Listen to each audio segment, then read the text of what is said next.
Greetings, all of you who are watching VFI News, because it's great to be together with all of you. Shalom from Israel. Now, first of all, I want to start by telling you all a previous week happy Thanksgiving to all of you in the United States of America. But guess what's coming up soon, everybody? Hanukkah from December 14th to December 22nd. So we'll be talking more about that. Stay tuned for more episodes concerning the history of Hanukkah. And this past week, another elimination of yet another one of our most dangerous enemies took place. Hezbollah's chief of staff, Haytham Ali Tabatabai, along with some of his senior henchmen. It also included a decision by U.S. President Donald Trump to designate the Muslim Brotherhood a foreign terrorist organization. This decision is long overdue, but better late than never. All that and much more is just ahead on this week's edition of VFI News from Israel.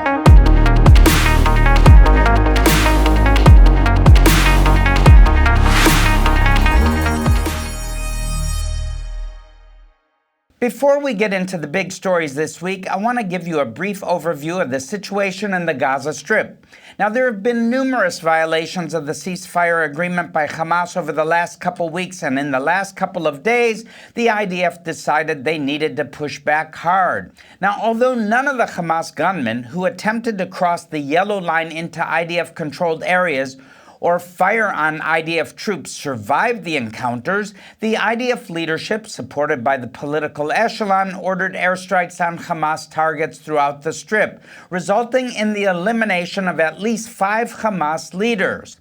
Now, let us not forget that there are an estimated 100 or so Hamas operatives who were in tunnels underneath areas that the IDF controlled east of the yellow line when the ceasefire went into effect.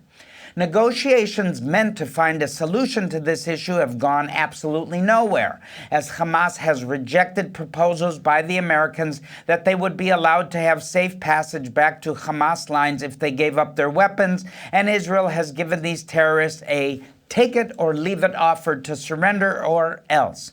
The or else in this case means that the IDF is going to continue finding and demolishing the tunnels where these guys are hiding. So if they don't come out and surrender, they'll either run out of food and water or they'll be blown up along with the rest of the tunnel. Of course, they have one other option, and that's to go out in a blaze of glory by coming out of the tunnels and attacking IDF troops with whatever weapons they can find.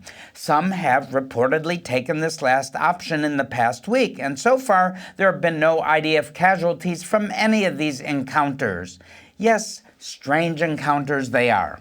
Otherwise, Hamas is indignantly declaring that the ceasefire is over and they're ready to fight the IDF. Last week on Monday, it was reported that one of the remaining 3 hostages had been recovered by the Palestinian Islamic Jihad organization known as PIJ, but there was no immediate confirmation that these remains would be handed over to Israel.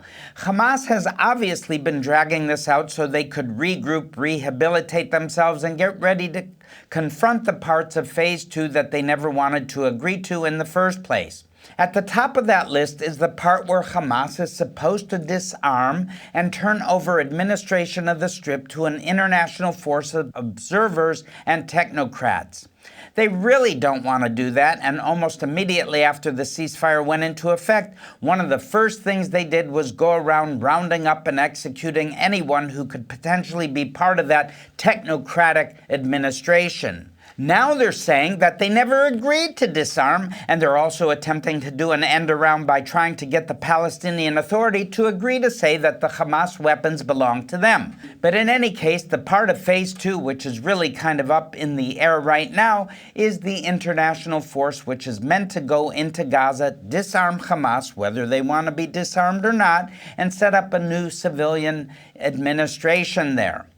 The only countries with the capacity to contribute serious forces to this proposed force and who have said they're willing to do so are Turkey, Azerbaijan, and Indonesia.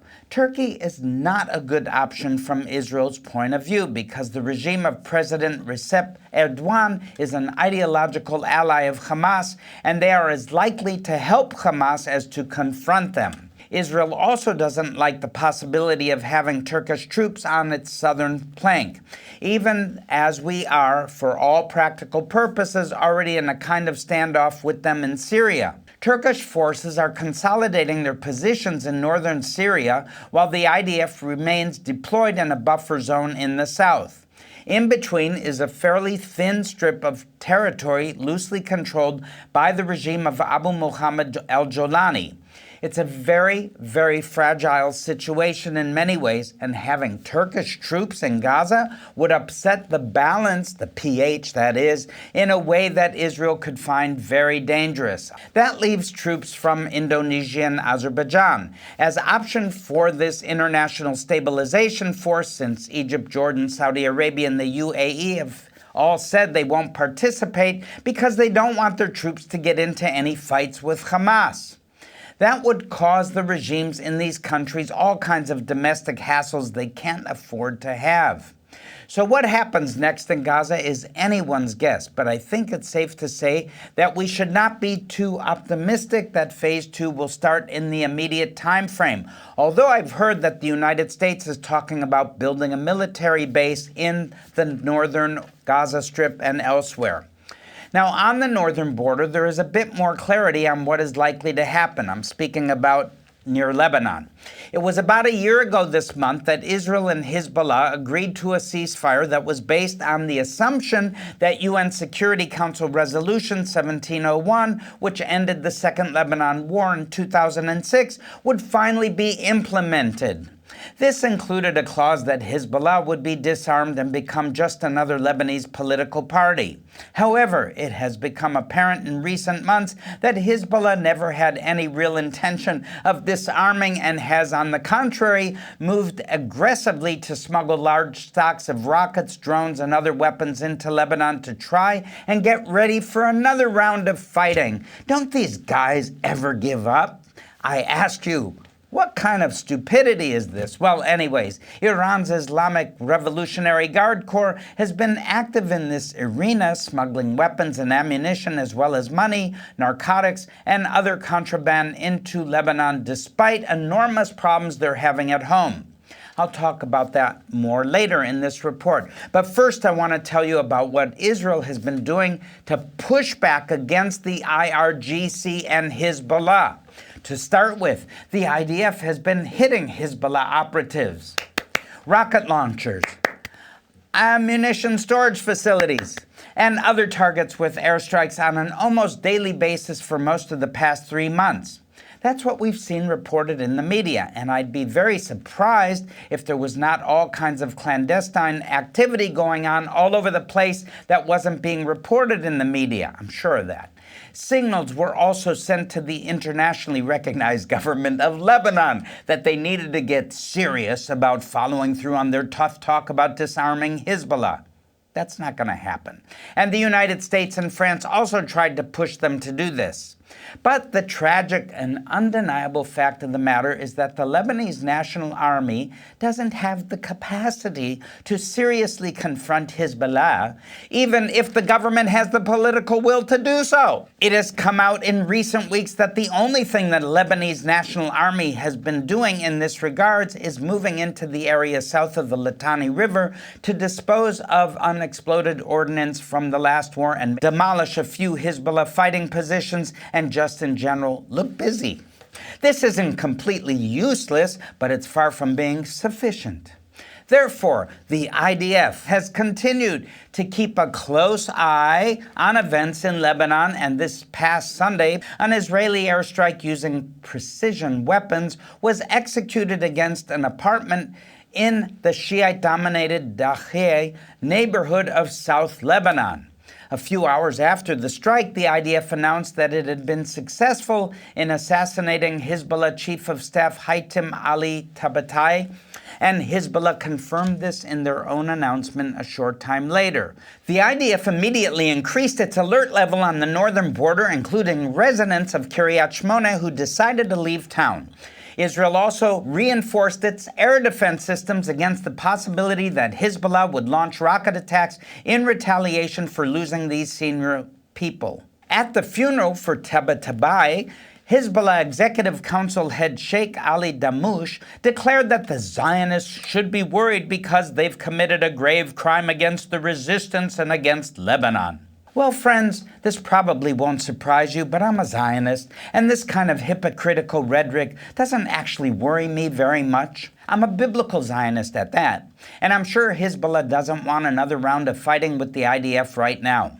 They know they'd not only lose, but this time they get chewed up so much that even the Lebanese National Army might finally find the courage to take down what's left of them after the IDF is finished. Maybe.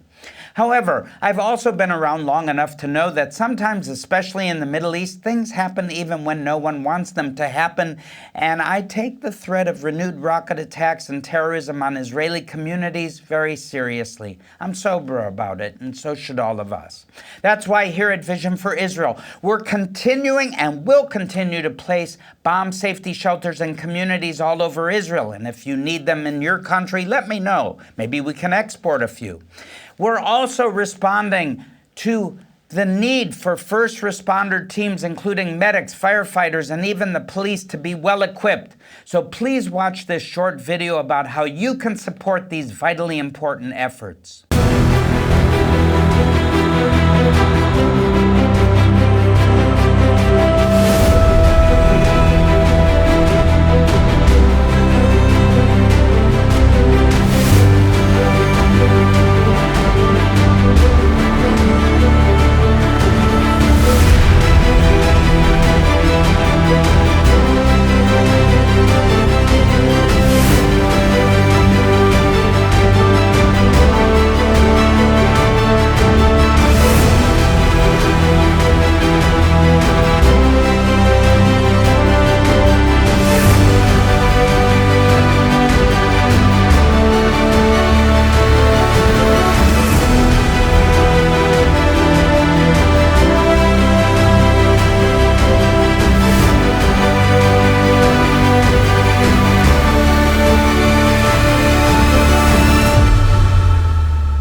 Vision for Israel has been installing bomb safety shelters since actually around the fall of 2021. During that year, there was a barrage of rockets that came into southern Israel, particularly by the terrorist group known as Hamas, and Israel had to find a way further in order to protect its citizens, its residents across the southern part of Israel. And so we sprung into action. We felt like this was a project that we had a personal invitation to fulfill.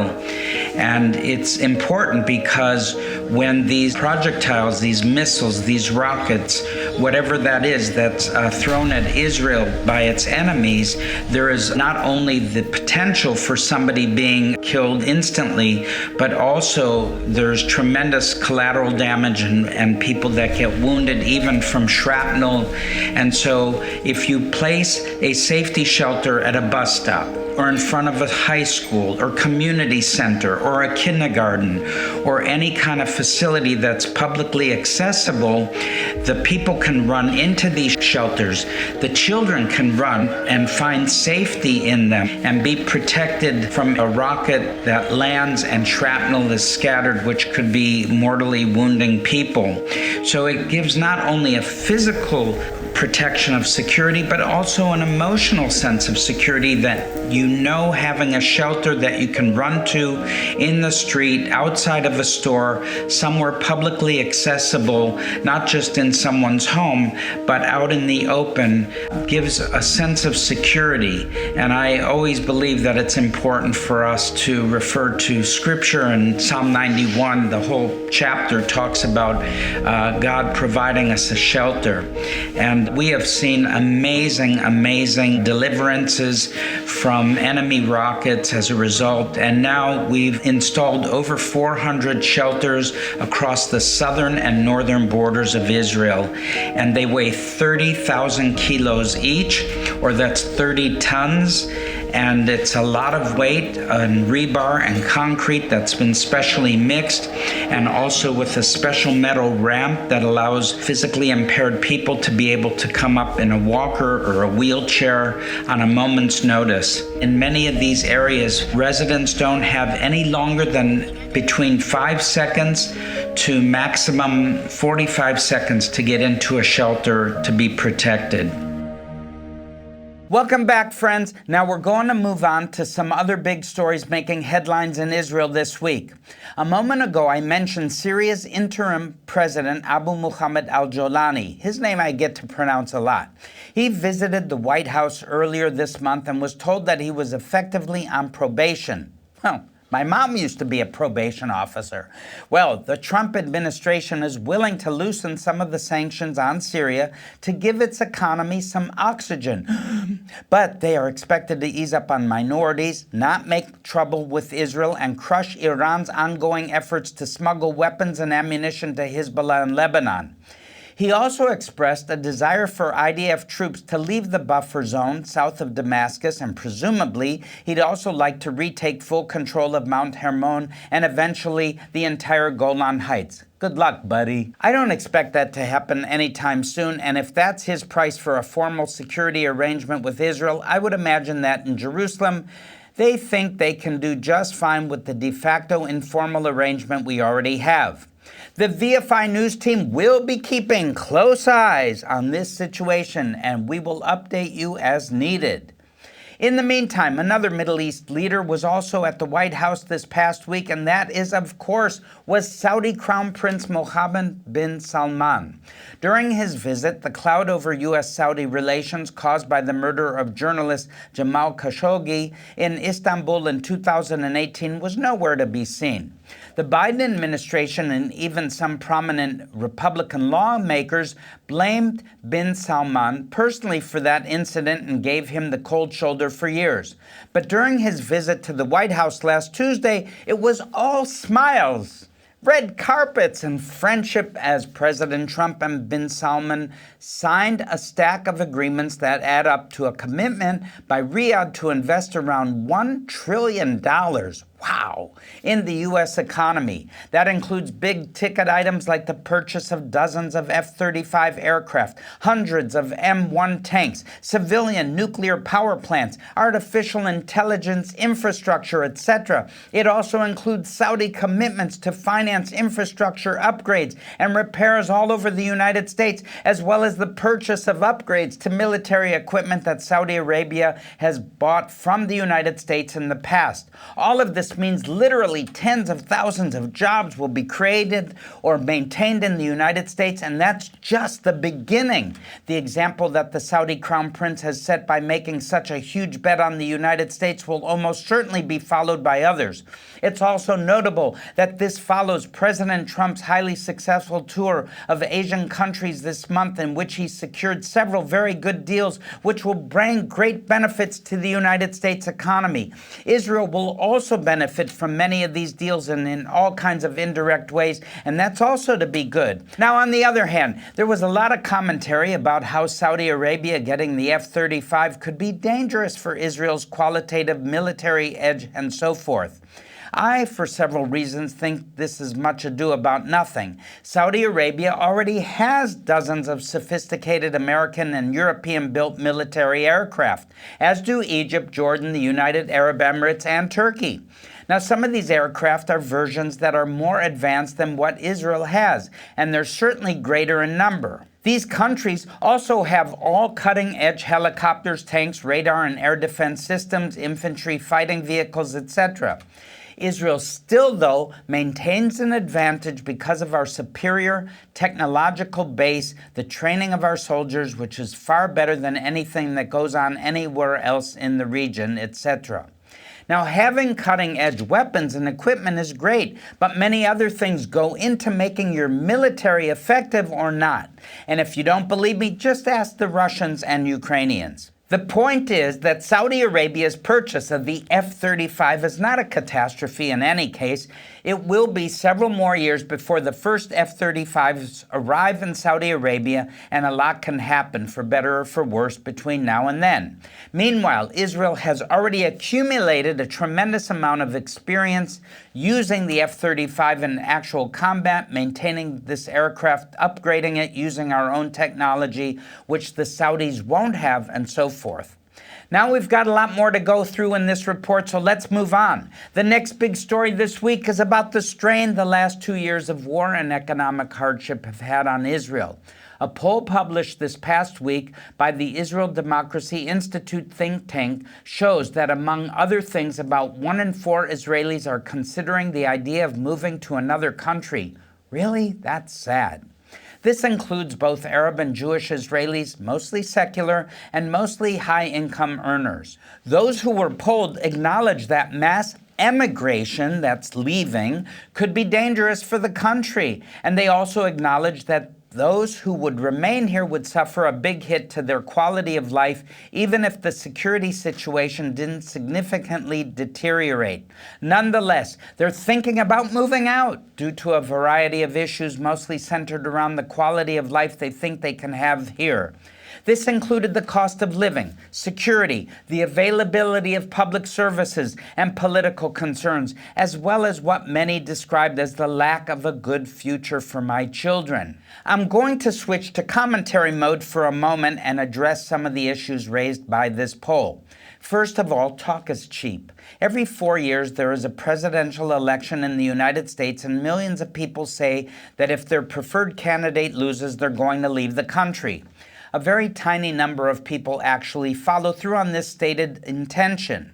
Also, I've lived in Israel for almost the past 50 years. Can you believe that? And I've seen these waves of pessimism come and go. Bad times always make people consider the option of leaving, and good times always make some people who left the country in the past return.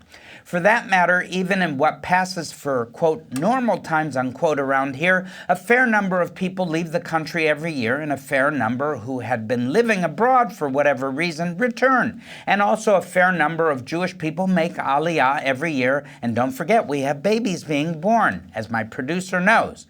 These numbers rise and fall in a fairly regular pattern, and the general trend is that the population of Israel is increasing anyways, not decreasing. We should also remember that the old saying that the grass is always greener in someone else's lawn. Israelis often think that they could have a better life if they moved to Europe or North America, and maybe some of them could.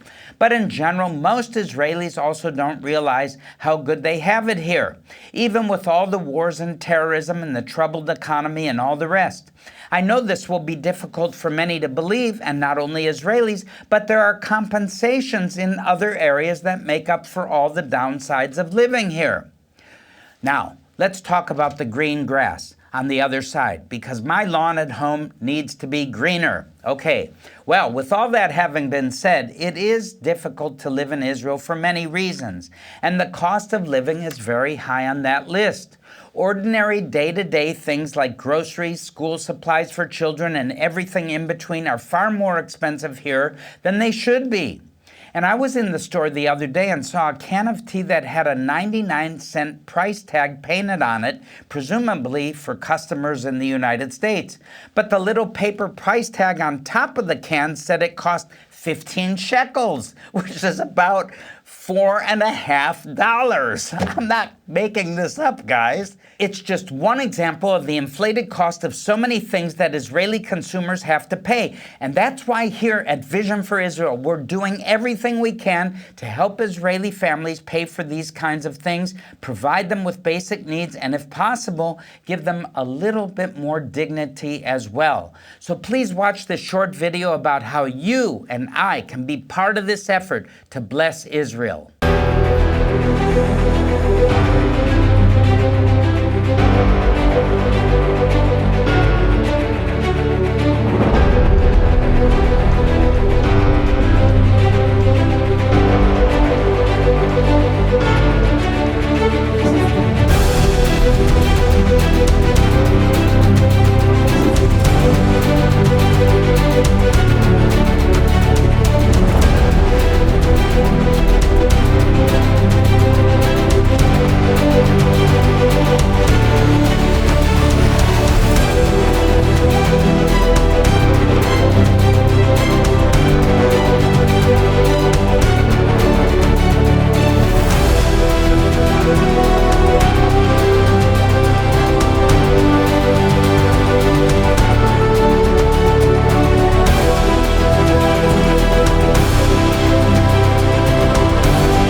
Welcome back, friends. Now, we're almost out of time. Oh, I don't have a watch, so I guess we have endless time. Well, anyhow, but this week's report's coming to an end, so I'm just going to quickly run through some of the other big stories making headlines in Israel this week.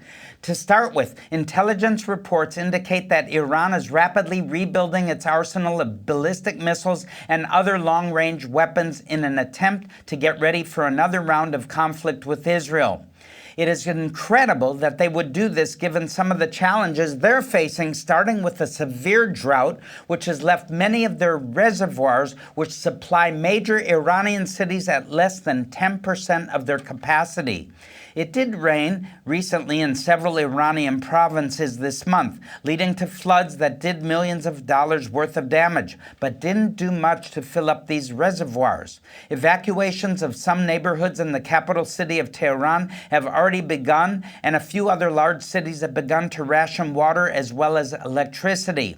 The agricultural sector in Iran has pretty much collapsed already, and large numbers of farmers have abandoned their lands to try and move into the already overcrowded cities. In this context, it's worth pointing out that the manufacture of ballistic missiles, to say nothing of the manufacturing processes necessary to build a nuclear weapons program, take a great deal of water and electricity, as well as other resources. So I ask you to join me in praying for the ordinary people of Iran, and especially the household of faith, which is rumored to number in the millions. I'm sure they're suffering immensely under this brutal and psychotic regime, which can't seem to put aside their genocidal hatred of Israel even long enough to address its own environmental crises. Well, we also had a very hot and dry winter here in Israel so far with very little rain.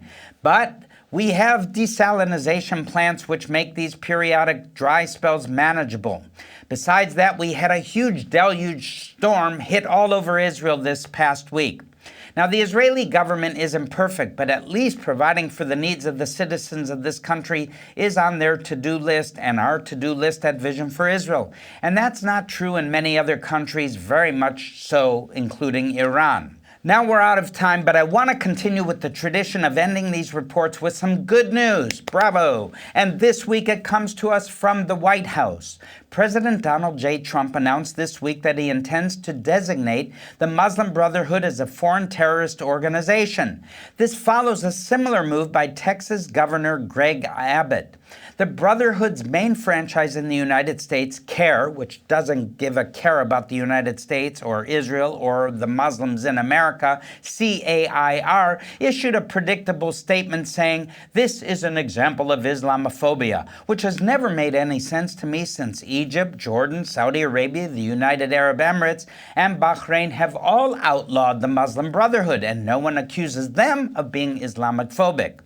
Also, Prime Minister Netanyahu hinted that we might be moving forcefully against the Israeli franchise of the Muslim Brotherhood soon. And to that, I can only say better late than never.